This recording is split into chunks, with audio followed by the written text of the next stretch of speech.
All right, Gold Putts returns. We're back to the Secret Creek.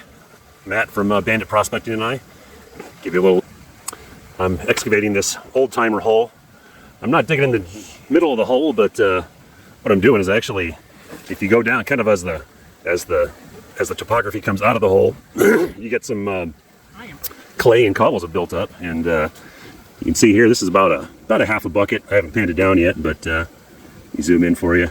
You see a lot of colors just sitting there on the surface. A couple lead shots. It's a little bit of a trick. This is all, there's a clay bedrock here, and you don't want to be in that, but you want to be close to it. So there's this transition layer, and so what I'm doing, I'm getting down there with my shovel. I'm actually kind of just skim the surface with my shovel, and where it feels kind of crunchy. So anyway, well, boys and girls, Secret Creek just keeps giving up the gold. This is one pan, and in terms of buckets, it's actually about a half a bucket. I actually used a bucket this time, so it's a hell of a half bucket. So I noticed as I've been digging deeper that there's a clay layer that's everywhere, but as you punch through the clay layer, there's actually cobbles and gravel below it, which is pretty darn interesting. And I've been digging that predominant. And yeah, it's loaded. I found more lead shot than I've ever found in a pan, and I wasn't even able to get. I'm gonna have to pan the waste in here. So definitely a first world problem. But yeah, I just keep working the edge of this hole here, and there's a well-defined gravel layer under the clay. It seems to be producing, so I'll keep working that and see what I find. Just when I thought these pans couldn't get any better, man, they're just loaded. This is about a bucket of material. And again, I'm actually just I've dug vertically. I can feel the dominant clay layer. It's about 4 inches thick, and below that there's a pile of unconsolidated sand with some cobbles. But unless I'm very confused, that sand layer seems to be giving up some sweet gold. So it's kind of probably an area that people have overlooked. Everybody thinks, oh, you just go down to the first false bedrock and that's the end of the story. Well, what if you go below the first false bedrock? So anyway, it's been a good day. So I just dug this material out. It took me about 5 minutes to dig 3/4 of a bucket. It just looks like beach sand. So if you were to walk up to your local stream and dig this out, you would say this is garbage. I would have said this is garbage. But let's go ahead and run this with a gold gutter, and let me show you what's in there.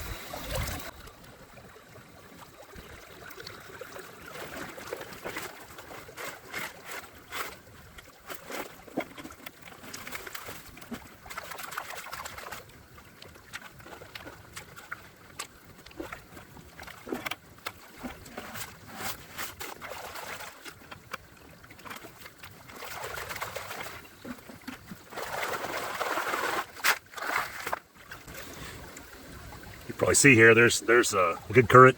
There's blonde sand just flying off the top of this thing. You're probably saying, oh, you're blowing all the gold out of there. Well, let's find out about that.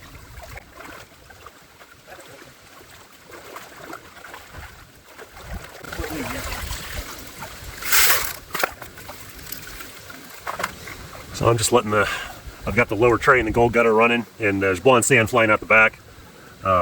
Just let it clean up so I don't have to pan so much.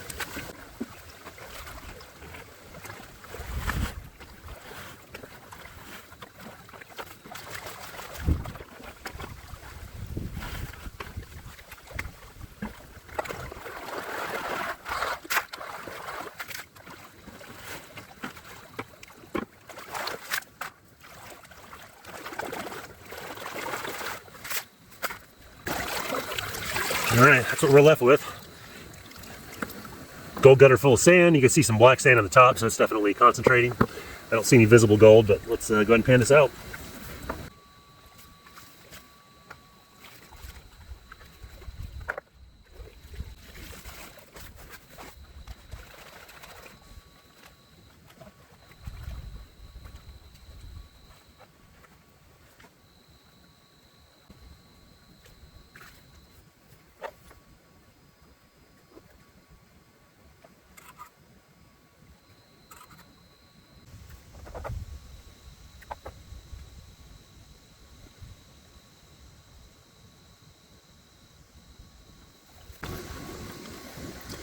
Well, guys, not too shabby for half a bucket of useless looking blonde sand.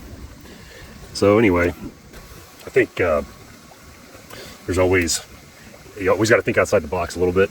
I don't have all the answers as to why the gold is there, but it definitely goes against my previous intuition, which was that blonde sand is worthless. Why is this blonde sand not worthless? I don't quite know, but you know, got to remain open-minded. So anyway, let me know in the comments why you think we've got loaded gravel sitting below 4-inch thick layer of false clay bedrock.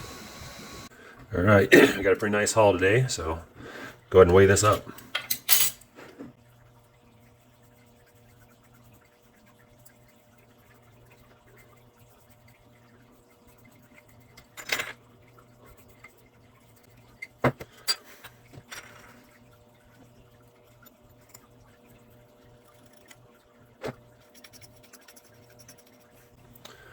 Well, not too bad. 50 milligrams for 3 hours of work.